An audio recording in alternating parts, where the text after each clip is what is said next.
فضائے عشق میں میرا اڑان دیکھو گے، زمین والوں میرا آسمان دیکھو گے، جہاں حضور کی عظمت پہ بات آ جائے، جہاں حضور کی عظمت پہ بات آ جائے، تم ہی بتاؤ کیا وہاں اپنی جان دیکھو گے، تم ہی بتاؤ کیا وہاں اپنی جان دیکھو گے۔ حضرات یہ تھے قاری چمن رضا غزالی جن سے آپ نعتیہ کلام سماعت کر رہے تھے۔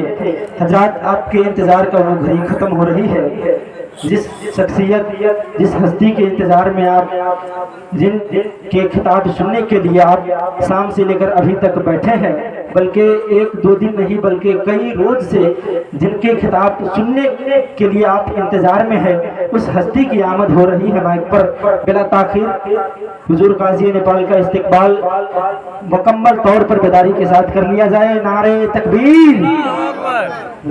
آخری گھڑی ہے، آخری مرتبہ نعرہ محبت کے ساتھ لگا لے۔ نعرہ تکبیر! نعرہ رسالت! عظمت والدین کانفرنس، علماء اہل سنت، آمد حضور قاضی نیپال۔ نعرہ تکبیر! نعرہ رسالت! لفظوں کے آئینے میں ہے صورت نکھار کی، لفظوں کے آئینے میں ہے صورت نکھار کی، آمد سے ہونے لگی ہے آمد بہار کی، عام آدمی بھی سن کر یہ داد دے، ایسی ہوتی ہے تقریر حضور قاضی نیپال کا۔ السلام علیکم ورحمۃ اللہ وبرکاتہ۔ نحمده ونصلي ونسلم على رسوله الكريم، اما بعد، فاعوذ بالله من الشيطان الرجيم، بسم الله الرحمن الرحيم۔ يا أيها الناس اتقوا ربكم الذي خلقكم من نفس واحدة وخلق منها زوجها وبث منهما رجالا كثيرا ونساء واتقوا الله الذي تساءلون به والأرحام إن الله كان عليكم رقيبا۔ وقال الله تبارك وتعالى في مقام آخر: هن لباس لكم وأنتم لباس لهن۔ صدق الله مولانا العظيم وبلغنا رسوله النبي الأمين المتين الكريم، ونحن على ذلك لمن الشاهدين والشاكرين، والحمد لله رب العالمين۔ جی لگا کر جذبہ عقیدت و محبت میں سرشار ہو کر آپ ساری کائنات کے آقا مولا ماوا ملجا مصطفیٰ مرتضیٰ مصطفیٰ صدر الورا بدر الدجا نور الہدا کافی الورا شمس الدعا کنز العطا اشرف الانبیاء سیاح الامکان آنے سے بکسر چارہ ساز درد بندہ خسرو زمین و زمان مالک ہفت آسمان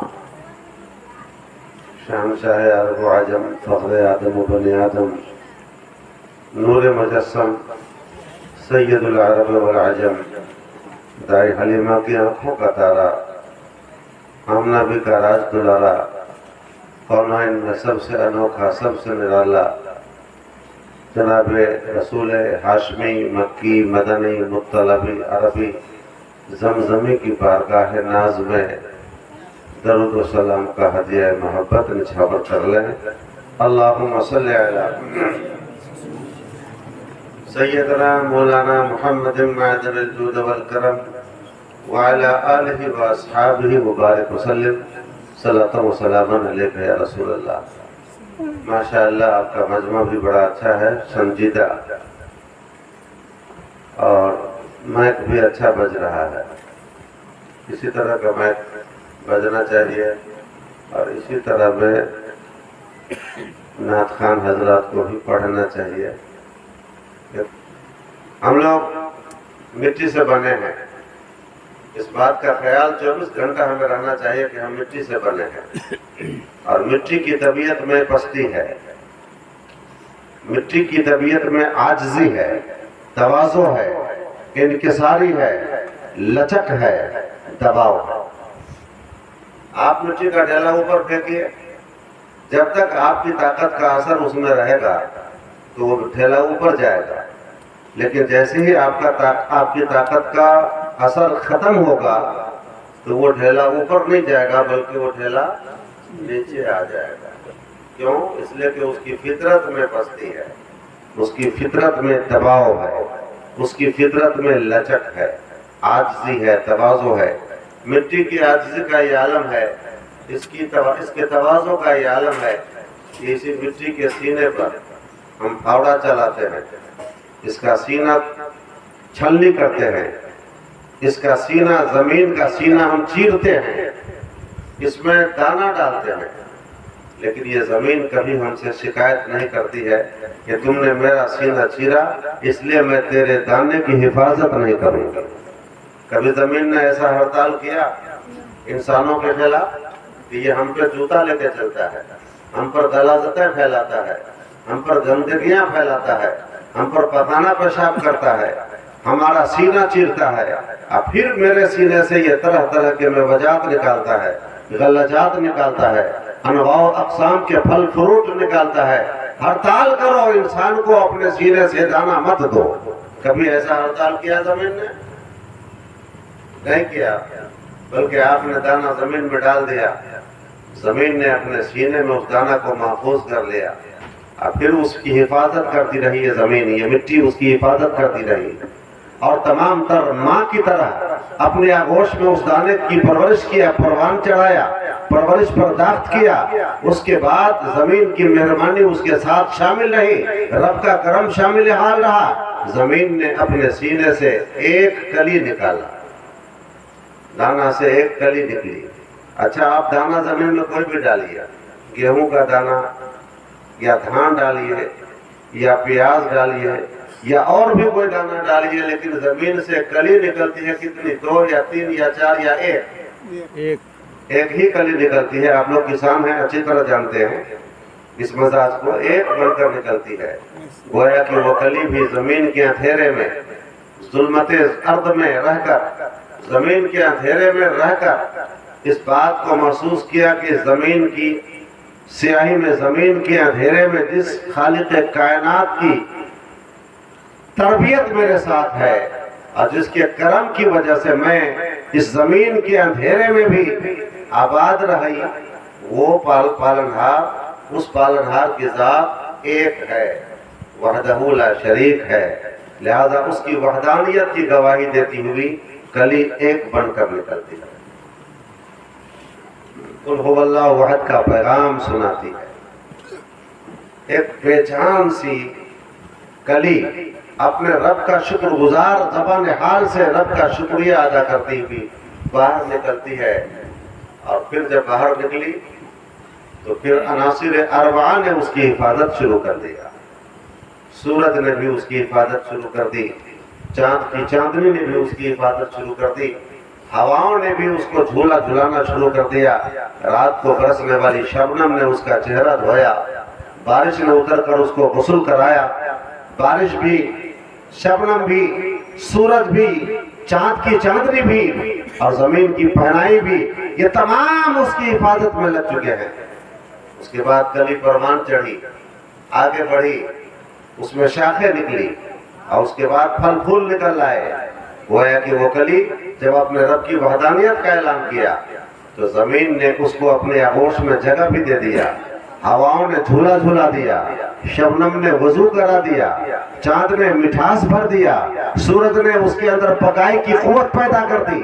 اب پورے نظام کائنات اس کی حفاظت میں ہے۔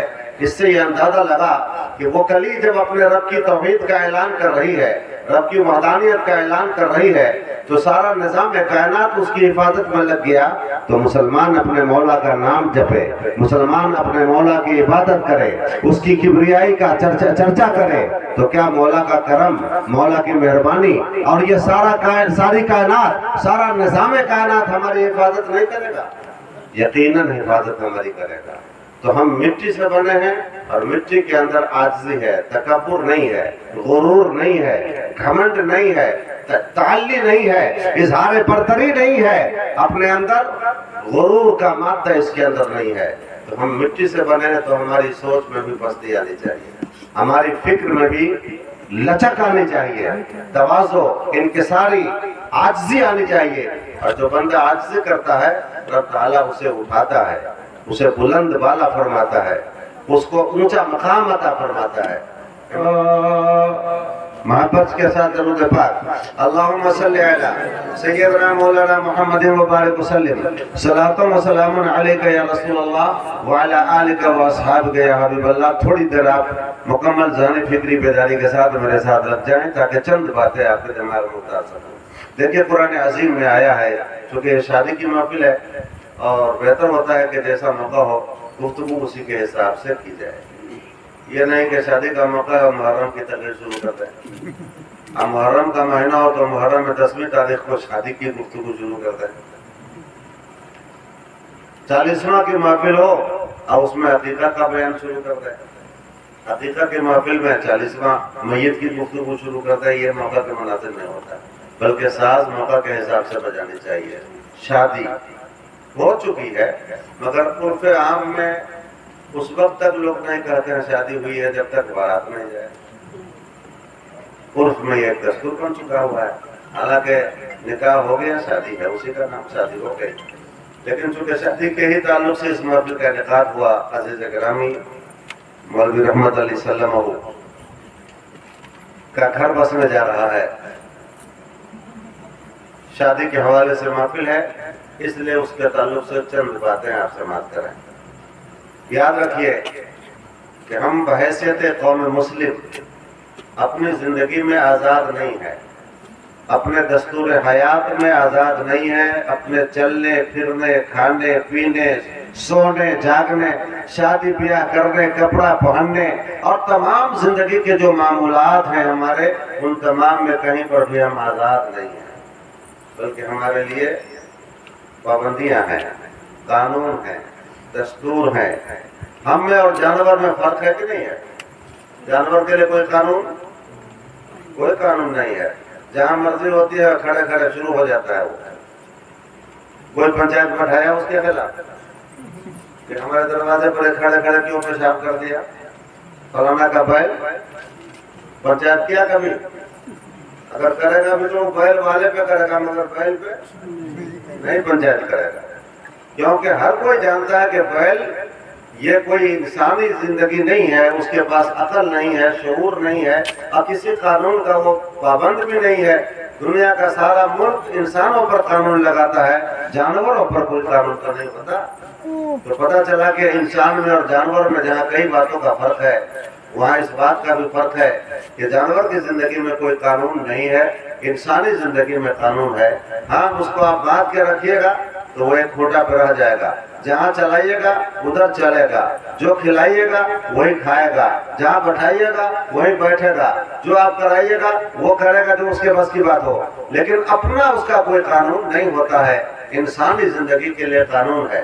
اب آئیے انسانوں میں بھی بے شمار اقوام عالم ہے، بے شمار دین دھرم مذہب کے ماننے والے لوگ ہیں، ہر ایک کا اپنا اپنا قانون ہے، ہر ایک کا اپنا اپنا دستور ہے، ہر ایک کا اپنا اپنا ضابطہ ہے۔ آپ کا بھی کوئی ضابطہ ہوگا کہ نہیں ہوگا؟ کہ جانور کی طرح پشو کی طرح ہم بے ضابطہ زندگی والے ہیں، بغیر قانون کی زندگی والے تو نہیں ہیں نا۔ تو ہمیں اپنا قانون ڈھونڈنا پڑے گا، ہمیں اپنے قانون کا سہارا لینا پڑے گا، ہمیں سمجھنا پڑے گا کہ ہم بحیثیت قوم مسلم کس قانون کے پابند ہیں، کس ضابطے کے پابند ہیں، ہمارے لیے آئین زندگی کیا ہے، دستور حیات کیا ہے۔ اس کے لیے ہمیں 17 قانون کو نہیں دیکھنا پڑے گا، دنیا کے پارلیمنٹ کو نہیں دیکھنا پڑے گا، دنیا کے اور دیگر قانون کو نہیں دیکھنا پڑے گا۔ دنیا کے رنگ بدلتے رہتے ہیں، قانون بدلتے رہتے ہیں۔ پارلیمنٹ آج قانون بناتا ہے 6 مہینے کے بعد بدلنا پڑتا ہے، آج قانون بناتا ہے 1 سال کے بعد بدلنا پڑتا ہے، آج قانون بناتا ہے 2 سال کے بعد بدلنا پڑتا ہے۔ مگر ہمیں ایسا قانون ملا ہے، ہمیں ایسا ضابطہ ملا ہے کہ جس ضابطوں کو جب سے دنیا میں آیا ہوا، جب سے یہ قانون دنیا میں آیا آج تک اس میں کوئی بدلاؤ نہیں آیا ہے، کوئی تبدیلی نہیں آئی ہے، کوئی فرق نہیں آیا ہے۔ جگہ بدلتی رہی، زمانہ بدلتا رہا، علاقہ بدلتا رہا، سوسائٹی بدلتی رہی، انسانی معاشرہ بدلتا رہا، مگر وہ قانون اسلام عرب کی دھرتی سے چلا ہے، پوری دنیا میں پھیل چکا ہے۔ وہی قانون پوری دنیا میں چلے گا، عربی مسلمانوں کے لیے بھی وہی اور عجمی مسلمانوں کے لیے بھی وہی ہے۔ ہم آزاد اونٹ نہیں ہیں، بلکہ ہماری زندگی کی ناک میں نکیل ڈالی گئی ہے۔ مسلم کہتے ہیں کس کو؟ ہمارا تو آپ کا مسلم نام ہے نا،